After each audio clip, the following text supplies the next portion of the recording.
Marcus Blackwood owned half the territory and made sure everyone knew it. His cattle grazed on 1,000 hills. His word was law in 3 counties.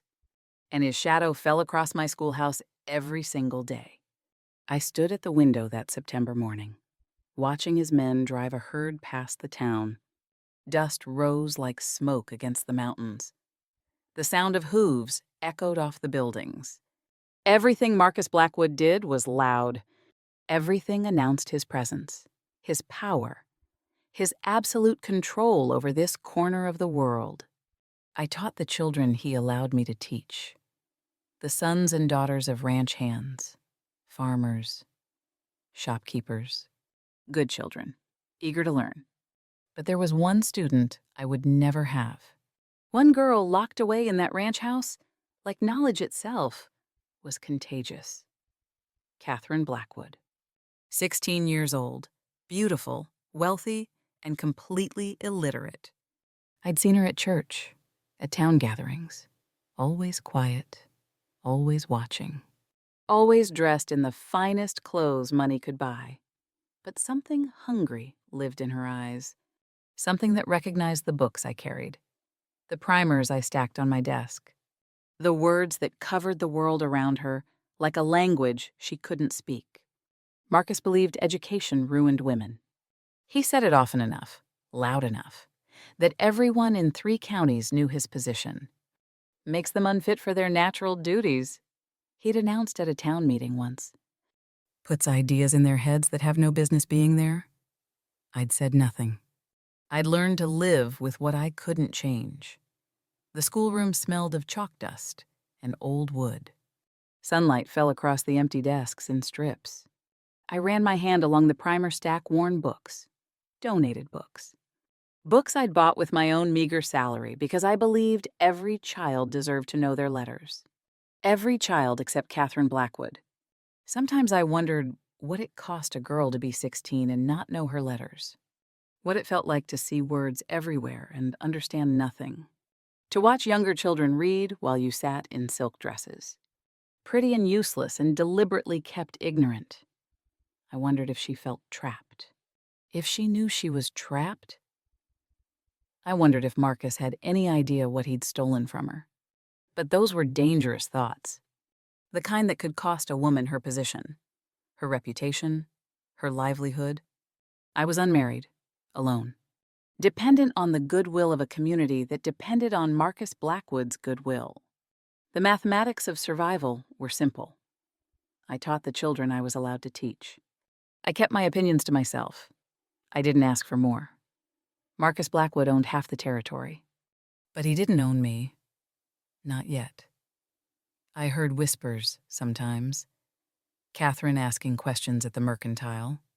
Catherine trying to buy books and being refused. Catherine watching the schoolhouse from her father's carriage with something like longing on her face. I told myself it wasn't my problem. Told myself I couldn't save everyone. Told myself that some cages were too strong. Some fathers too powerful. Some battles too dangerous to fight. I told myself a lot of things that year.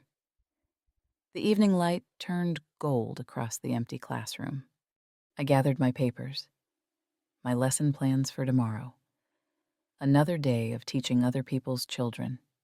Another day of being grateful for what I had, not reaching for what I couldn't have. I thought that's where the story ended. Me in my small schoolhouse, Catherine in her gilded cage. Both of us living with the limitations placed on us by men who thought they knew better. I was wrong. The night Catherine knocked on my door, I was grading papers by lamplight. I thought it was the wind at first. Wind doesn't beg. She stood in my doorway after midnight, hooded like a thief. When she pushed the hood back, I saw her face pale, terrified, desperate. "Miss Sarah," she whispered, "please, I need you to teach me." My heart stopped, then started again, beating too fast. "Catherine, you shouldn't be here." "I know." She stepped inside without invitation. closing the door behind her. "I know what I'm asking. I know what it could cost you." I looked at her properly then. Expensive dress, trembling hands, intelligence burning in her eyes despite everything her father had denied her. She was Marcus Blackwood's daughter, but in that moment, she was just a girl who wanted what I'd been giving away free to everyone but her. "Your father will destroy me if he finds out you're here." My voice came out steady. Strange. How calm I sounded, while my world tilted. "He won't find out." She moved closer. "Please. I can't read my own name. I can't understand what words say. I feel like a child pretending to be a person." God help me. I understood that feeling. Remembered it from my own childhood, before I'd learned to read. That sense of being locked outside while everyone else lived in a world of meaning. "Your father has made his position very clear." "I don't care about his position." Her voice cracked. "I found my mother's books in the attic, hidden away like contraband. Beautiful books with leather covers and gold lettering, and I can't unlock them. I can't access my own mother's treasures." She was crying now. 16 years old and crying over books she couldn't read. I should have said no. Should have explained the mathematics of survival me. Unmarried, alone, dependent on a community that lived in fear of her father. Should have shown her the door and locked it behind her. Instead, I saw myself in her desperation, remembered what it felt like to hunger for knowledge, to reach for something just beyond grasp. "If we do this," I said slowly, "it has to be completely secret. You can never tell anyone. Never." Hope lit her face like sunrise. "I won't. I promise. If your father finds out, you have to deny everything. Protect yourself first." "I will. I mean it, Catherine. You have to. I'll do whatever you say." She grabbed my hands. "Just, please, please teach me." When did I become someone who counted the cost before doing what's right? When did I learn to measure risk? Against conscience, I looked at Marcus Blackwood's daughter and couldn't refuse. God help me, I couldn't refuse. We met in the old barn on the edge of town, Tuesdays and Fridays, when Marcus rode north to check his range. 2 hours stolen from his empire. 2 hours that belonged to us. The barn smelled like old hay and dust and possibility. I brought a slate board, chalk, primers I'd hidden under my coat. Catherine arrived wrapped in a dark cloak, moving like a shadow. "First lesson," I said that first Tuesday. "The alphabet." I wrote the letters carefully. A through Z. 26 symbols that would unlock the world for her. Catherine's hand shook when she picked up the chalk. "What if I can't do this?" "You can." I guided her fingers. "Look, like the peak of a mountain." She traced it. Once, twice, getting steadier each time. We worked through the alphabet. Her concentration was absolute. When she finally wrote all 26 letters in a row, she looked at me with something like wonder. "Now," I said, "write your name." I showed her the letters. Catherine. She copied them slowly, carefully, her tongue between her teeth. When she finished, she stared at the slate board. Her name, written by her own hand. Then she wept. Not sad tears. Something else.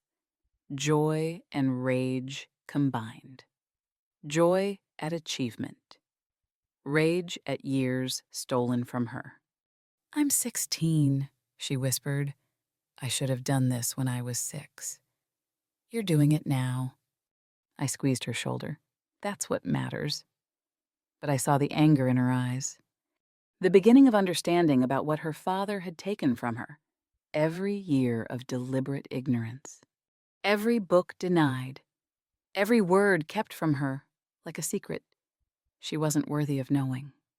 He did this on purpose, she said. Kept me stupid on purpose. Not stupid. Never stupid. Just uninformed. It's the same thing, she wiped her eyes. He wanted me helpless, dependent, easy to control. I couldn't argue with that. Marcus Blackwood had built a cage for his daughter, and he'd built it out of ignorance. But we were breaking that cage, one letter at a time. Days became weeks. Catherine learned faster than any student I'd ever taught. Her mind had been starving for 16 years. Now, given permission to feast, it consumed everything. Primers became readers. Readers became books. Within a month, she could sound out simple sentences. Within 2. She was reading paragraphs. I brought her everything I had, old novels, poetry, philosophy. She devoured them all. The barn became our sanctuary. 2 women building something forbidden. Every hoofbeat outside made us freeze. Every shadow could be Marcus. But Catherine never missed a lesson. Never complained. Just arrived punctually. Desperate to learn. Angry about everything she'd missed. "What does the newspaper say?" she asked once. "I see Papa reading it every morning. What does he know that I don't?" So I brought newspapers. Taught her about elections, legislation, world events. Her father's empire suddenly seemed smaller. There was a whole world beyond these 3 counties, and Catherine was learning to read about it. "This is dangerous," I told her during our 6th week. "You know that. Don't you?" "I know." She looked up from her book. "Are you afraid?" "Terrified. But you keep teaching me." "I do." Why, I considered the question, the real answer. Because some things matter more than safety. She smiled. Not her careful society smile, but something real. "Thank you, Miss Sarah, for seeing me. Thank you for wanting to be seen." 6 months. We had 6 months of stolen hours. 6 months of watching Catherine become the person she was supposed to be. 6 months before I lost everything. By month 3, Catherine was reading novels. By month 5, she was questioning everything her father had ever told her. I watched the transformation with pride and growing dread. Every lesson made her stronger. Every book made hiding her knowledge harder. "Listen to this," she said one Friday, reading from a book about women's suffrage. "Women in Wyoming can vote. Did you know that I did? My father says women shouldn't concern themselves with politics." She looked up, eyes bright with new understanding. "But he's wrong. Isn't he about so many things?" "Read me more," I said, not answering directly. Safer that way. She read about women doctors, women business owners, women attending universities. With each passage, I saw her father's version of truth crumbling. Marcus had told her the world worked one way. Books were showing her dozens of other ways. "Every page I read is territory he doesn't own anymore," she said once. I'd never heard it put better. We spent those months building more than literacy. We built trust. Catherine told me about her mother's death when she was 8. About growing up in that big house with only her father and his cold certainty about how things should be. He used to let me play with his ledgers. She said, "Pretend to read them." I thought it was a game. Now I realize he was showing me what I'd never have. You have it now. But how many years did I waste?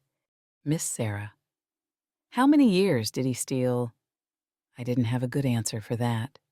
So instead, I brought her more books, better books. Books that showed her what educated women could accomplish, could become, could choose. She brought wildflowers to the barn one day, decorated the old windowsill, made our secret place beautiful. "This is the freest I've ever felt," she said, arranging the flowers. "Here, with you, reading." "Your father thinks education ruins women." "Maybe it does," she smiled. "Maybe it ruins the kind of woman he wanted me to be.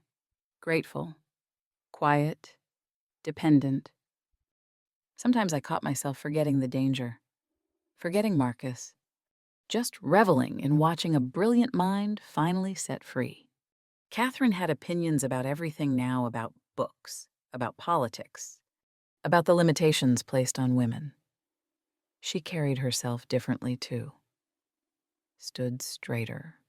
Spoke with new authority. I wondered if anyone noticed. If her father saw the change in her. If he did, he said nothing. Not yet. "You know what I realized?" Catherine asked during our last week of month 5. "I used to think I was lucky. Rich family, beautiful clothes, everything I could want. And now I know I was poor in the only way that really matters. Poor in knowledge. Poor in understanding. Poor in choice."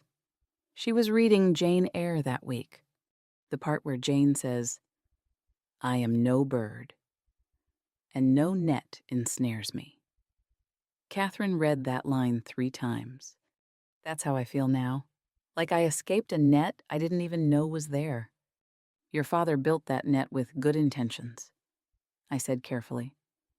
"He thought he was protecting you." From what? From thinking, from knowing, from becoming a person. Instead of a decoration. She wasn't wrong. But I worried about her anger, about how hard hiding it would be. "You have to be careful," I warned. "When you go home, you can't let him see what you know." "I'm careful." But her eyes said otherwise. Said she was tired of being careful, tired of pretending. I should have been more insistent. Should have made her understand how dangerous her new confidence was. Instead, I just brought more books, fed the hunger I'd awakened, watched her grow into herself, and hoped foolishly that we could keep this secret forever. Month 5. Catherine was reading novels faster than I could supply them. I should have known it couldn't last. Should have known brilliance can't stay hidden. The day Catherine realized how many years had been stolen from her. She threw a book across the barn and wept like her heart was breaking. We'd been reading about women's education in the East, about schools and universities and women studying medicine, law, literature. She'd gotten quiet halfway through the article. Then she stood up, paced to the window, back to our makeshift desk. "I'm 16, she said. Her voice shook. "I should have read 100 books by now, 1,000 books. I should know Latin, French, mathematics beyond simple counting. You're learning now, but how much time did I waste?" She spun to face me. How many years did he steal from me while he was protecting me from ideas? The book hit the wall. Not thrown at anything, just thrown, released. Then she was crying, not quiet tears, loud, angry sobs. I went to her, put my arms around her. She was taller than me, but felt small in that moment. Young, wounded. "He made me helpless on purpose," she said against my shoulder. "Made me dependent. Made me ignorant so I'd never question his version of the world. I know. When I think about all the time I wasted, you weren't wasting it. You were surviving it." I held her tighter. "You're here now. You're learning now. That's what matters." But I could have been reading since I was 6. I could have had 10 years of books. 10 years of knowledge. 10 years of Her voice broke. He stole my childhood from me. Her anger was clean and righteous and completely justified. I envied it. My own anger at being limited had gone underground years ago. Learned to hide beneath compliance and compromise. But Catherine's rage was new. Raw. She hadn't learned yet how to bury it. "What do I do with this?" she asked. "This fury, you use it. Let it drive you to learn more. To become everything he said you couldn't be." She pulled back, wiped her eyes. "If he finds out what we're doing, he'll destroy you. I know. He'll make sure you never teach again, never work again. He'll ruin you. I know that too." "Then why do you keep teaching me?" I thought about that, about all the reasons I could give, about the truth underneath them all. "Because some things matter more than safety," I said. "Because watching you learn to read is the most important thing I've ever done. Because I see you, Catherine. I see what you could become, and I refuse to let your father's fear steal that from you." She looked at me for a long moment. "I love you, Miss Sarah. Not like I mean. I know what you mean." I smiled. "I love you too." We weren't just teacher and student anymore. We were conspirators, sisters in defiance. Women who'd both learned that knowledge was the only thing no one could take once you had it. "If he finds out," Catherine said, "if he comes for you, I won't let him destroy you. You have to protect yourself." "No." Her voice was firm. "You protected me, gave me this gift. I won't let him punish you for it." I wanted to argue, wanted to make her promise to stay safe, stay silent. Let me take whatever consequences came. But I recognized that look in her eyes. Determination, defiance. The look of someone who'd found her power and wouldn't relinquish it. "We'll be careful," I said instead. She nodded, picked up the book she'd thrown, smoothed the pages. "Jane Eyre," she said. "I want to finish it." So we read. Catherine curled in the old chair, me on the hay bale beside her. Her voice steady now, strong. "I am no bird, and no net ensnares me." After that day, something changed. Catherine read with new intensity, like she was trying to consume every book that existed before time ran out. I didn't tell her I felt it too. The clock ticking down, the commotion from the Blackwood ranch carried across the valley that night, shouting, doors slamming, something breaking. I lay awake in my small cottage, knowing something was wrong. Knowing it involved Catherine, unable to do anything but wait. Morning came slowly. I was at my window when Mrs. Henderson hurried past, heading to the mercantile. She always knew the gossip first. I gave her 10 minutes, then went to buy supplies I didn't need. "Did you hear?" Mrs. Henderson leaned across the counter, voice low and delicious with scandal, about what happened at the Blackwood place last night. I heard noise. I kept my voice steady. "What happened?" Catherine was reading at dinner. Mrs. Henderson's eyes were wide. Marcus saw her? His own daughter, who can't read, sitting there with a novel like it was nothing. My heart stopped. Reading, clear as day, some book she had hidden. She was so lost in it.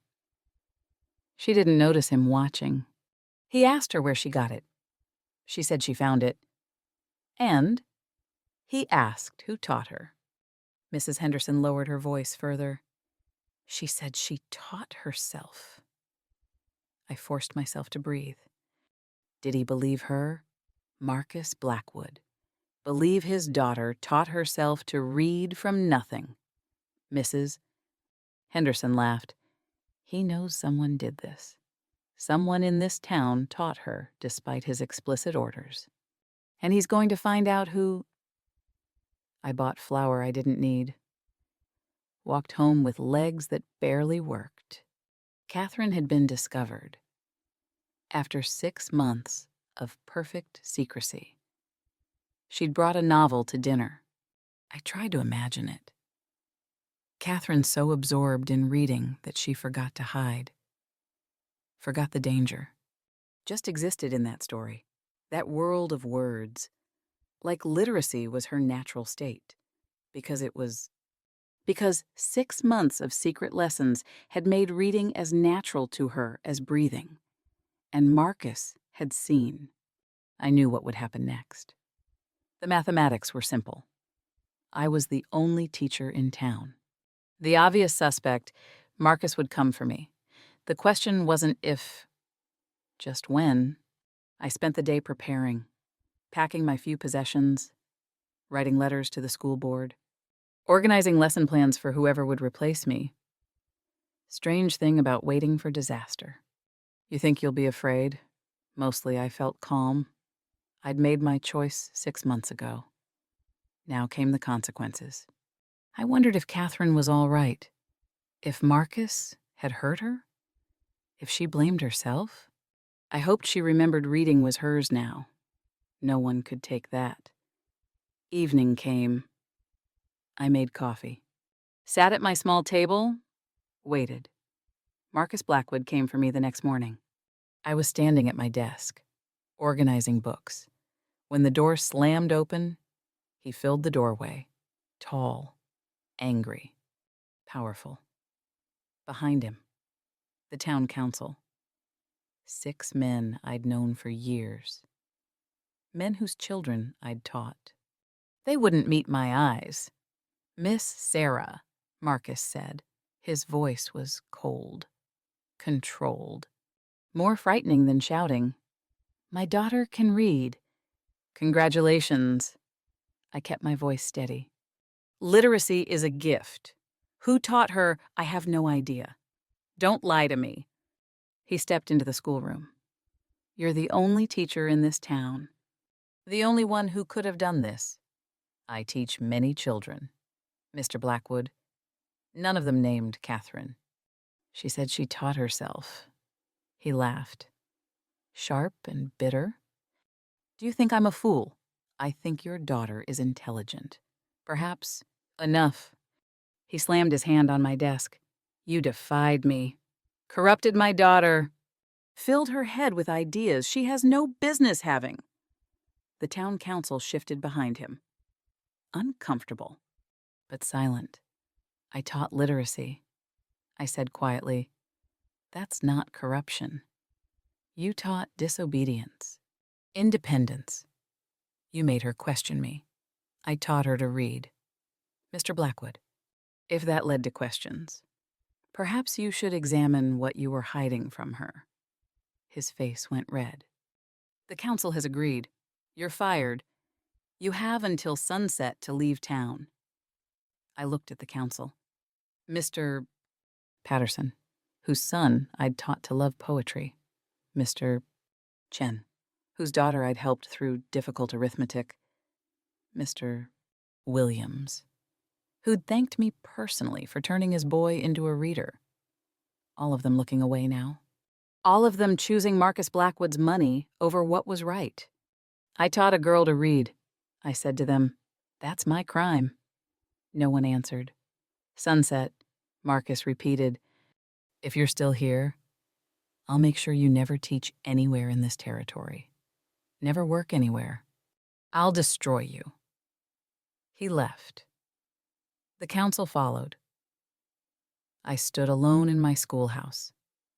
My classroom, my purpose, all of it ending. I'd known this moment would come. I'd imagined it 100 times during those barn lessons. I still wasn't ready, but I packed anyway. Loaded my trunk with books, lesson plans, the few possessions that mattered. Looked around the schoolroom one last time. I'd lost everything, but Catherine could read now. No one could take that from her. I was loading my trunk when Catherine Blackwood walked through my door. Behind her, half the town was watching.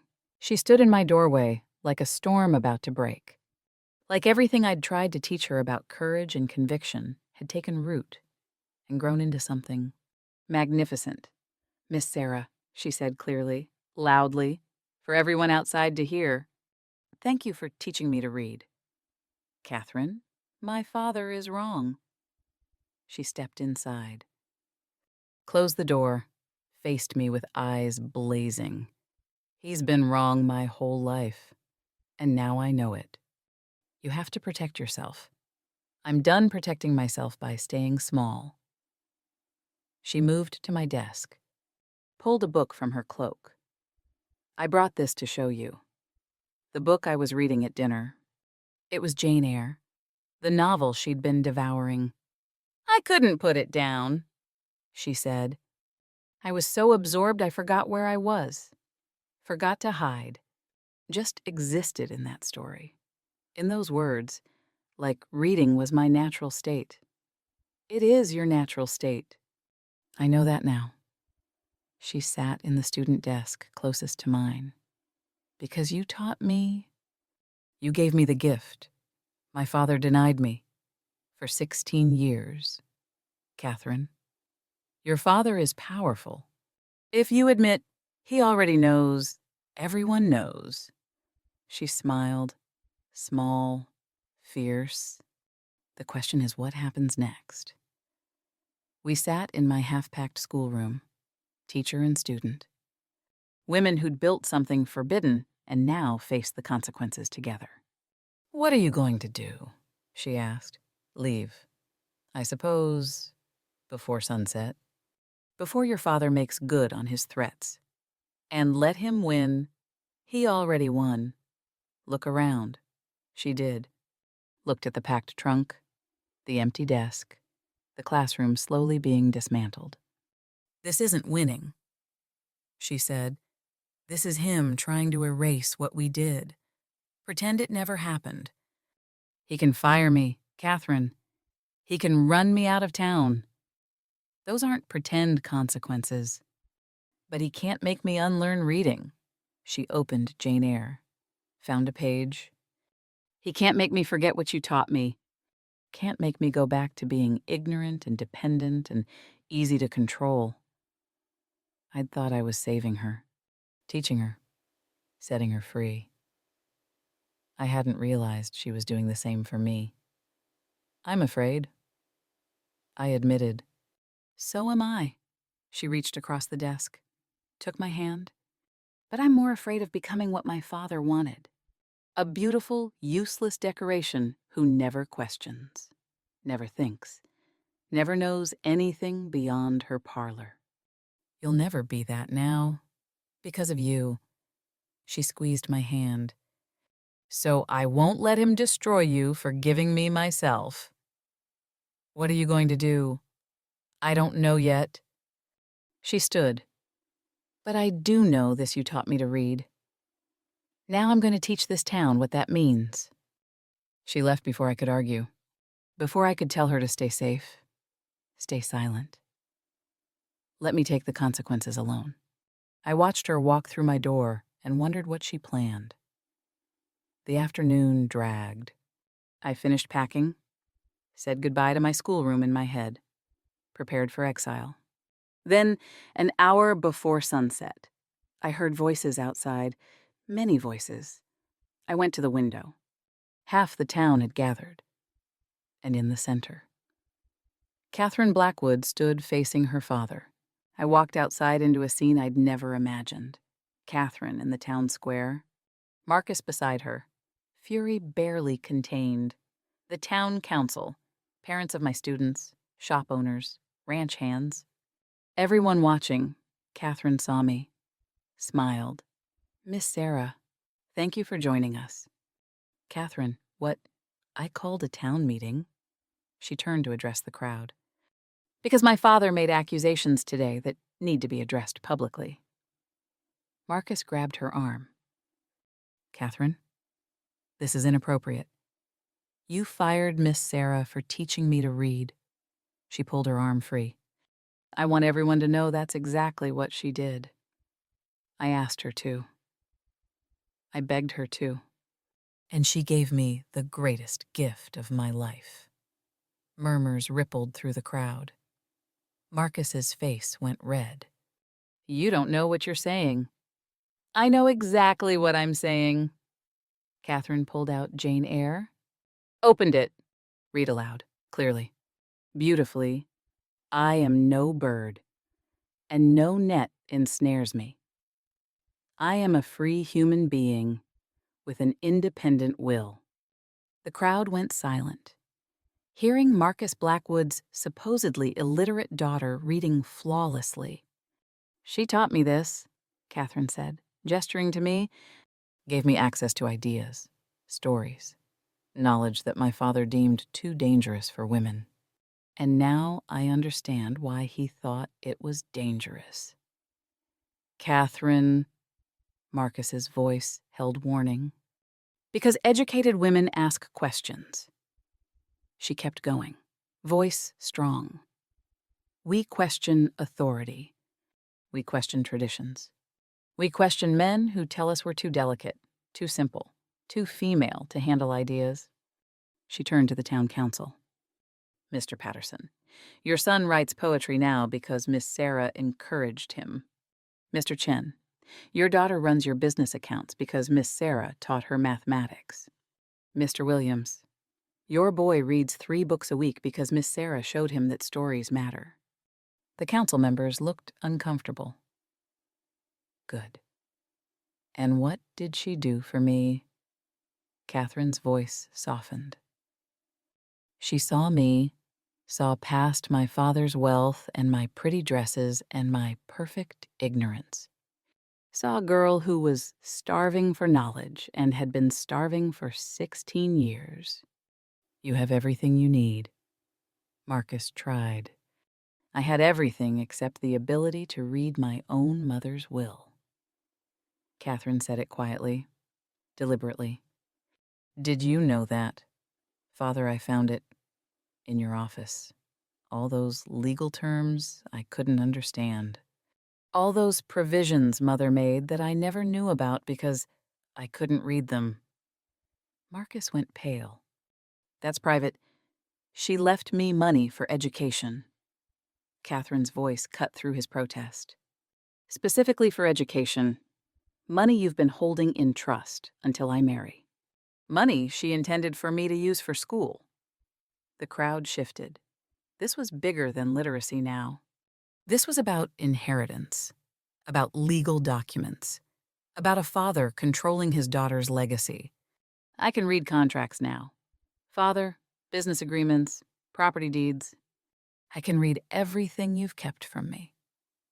She looked at me. Miss Sarah didn't ruin me. She freed me. Marcus was trapped. I saw him realize it. Could destroy me, but couldn't control Catherine anymore. She had knowledge now, power. The ability to question him publicly, read documents he'd hidden, expose his control. If you fire Miss Sarah, Catherine said to the council, I'll leave this town. I'll use my mother's education money exactly as she intended. I'll go east to school. And I'll make sure every newspaper knows that the town of Prescott punishes teachers for educating women. Mr. Patterson cleared his throat. Perhaps we were hasty. You were cowards. Catherine didn't soften it. All of you. You let my father's money matter more than what's right. Now see here, Marcus started. No. Catherine faced him fully. You see here. I'm your daughter. I'll always be your daughter. But I'm also an educated woman now. I can read. I can write. I can think. And you can't take that away from me. The silence stretched. Marcus looking at his daughter. Catherine looking back. Unflinching. Miss Sarah keeps her position. Catherine said, or I leave. Your choice. Father. I watched Marcus Blackwood do something I'd never seen before. He calculated. weighed his options, realized he'd already lost the war, even if he could win this battle. "The council will reconsider," he said finally, voice tight. "The council will reinstate," Catherine corrected. "Immediately." Mr. Patterson nodded quickly. The rest followed. Just like that. I had my job back, my classroom, my purpose. Catherine came to me, hugged me in front of everyone. "Thank you," she whispered, "for teaching me who I could be." "Thank you," I whispered back, "for teaching me about courage." After everyone left, Catherine and I sat in the empty schoolhouse. The same room where we'd started, where I'd been packing to leave, where everything had nearly ended. "What happens now?" she asked. I looked at my student, my friend, the girl I'd taught to read who'd just saved my life. "Now," I said, "we teach others." 5 years later, Catherine runs the territory's first lending library. I still teach in the same schoolhouse. We both know what we survived to get here. The library sits on Main Street now. 3 rooms of books that Catherine bought with her mother's education money. She'd gone east for 2 years, studied literature and library science, then came home and built something permanent. Women come from surrounding counties to borrow books, to learn, to ask questions they've been afraid to ask. Catherine helps every one of them. I still meet with her weekly. Tuesday afternoons now, not furtive Friday mornings in a barn. We drink tea in her library office and discuss books like Civilized People, like women who aren't breaking any laws just by being literate. Marcus attends these sessions sometimes, sits stiffly in the corner, says little. He never apologized, never admitted he was wrong, but he stopped fighting, stopped trying to control what Catherine knew, what she read, who she became. I think he realized that day in the town square, education doesn't ruin women. It reveals them, shows what was always there, just waiting for permission to emerge. The schoolhouse has expanded. I have an assistant teacher now, a young woman from the East who believes girls need education as much as boys together. We teach reading, mathematics, science, history.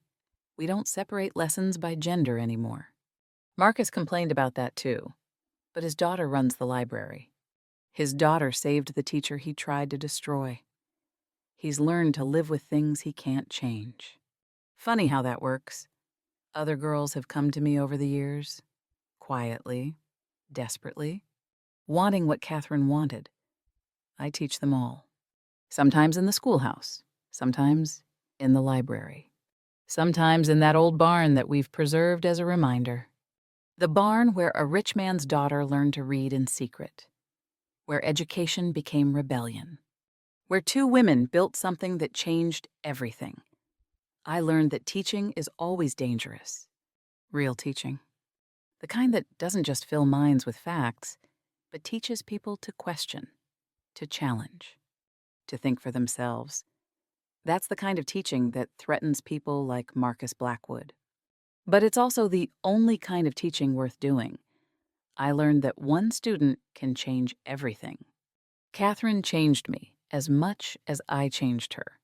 She taught me that principles matter more than position. That courage isn't absence of fear. It's choosing to act despite it. I learned that women protecting women is the oldest revolution, the most necessary one. The one that happens in barn stalls and kitchens and schoolhouses, away from grand gestures, away from history books. The quiet revolution of passing knowledge from one woman to another, refusing to let ignorance be inherited. Looking back, I see the pattern clearly now. I gave Catherine literacy. She gave me courage. I gave her knowledge. She gave me purpose, renewed. We gave each other permission to be more than the world said we could be. Marcus Blackwood still owns half the territory. His cattle still graze on 1,000 hills. His word still carries weight in 3 counties. He's still powerful, still wealthy, still certain of his place in the world. But his daughter owns her mind, runs a library, helps other women learn, questions everything, and apologizes for nothing.